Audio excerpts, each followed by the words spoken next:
Labadiena, esu gydytojas Gytis Holstauskas, esu gydytojas urologas ir dirbu Dr. Kildos klinikoje. Čia gydau pacientus, sergančius gerybinėmis prostatos ligomis, inkstų ir šlapimo takų akmenligę, moterų ir vyrų šlapimo sistemos uždegiminėmis ligomis. Mes dažniausiai susidurime su pacientais, sergančiais gerybinę prostatos hiperplaziją, ūminiu lėtiniu prostatos uždegimu. Rūpinamės tiek moterų, tiek vyrų sveikata, esant šlapinimosi sutrikimams. Ligų diagnostikai pasitelkiama objektyvų tyrimą su ištyrimu ultragarsu, vertinant inkstų, šlapimo pūslės, prostatos, vyrų lytinių organų pakitimus. Esant poreikiui pasitelkiame mikrobiologinius tyrimus, atlikdami pasėlius mikroorganizmams išauginti.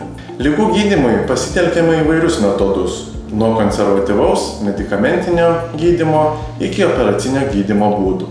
Dažniausiai šlapinimosi sutrikimus, panašius į šlapimo pūslės uždegimą, mes dažniausiai gydomės antibiotiko terapija. Tačiau panašius simptomus gali sukelti ir onkologinis susirgimas. Mano vienos pacientės atvejis rodo, jog nesant efektyviam šlapimo takų infekcijos gydymui reikalinga specialisto, gydytojo urologo konsultacija.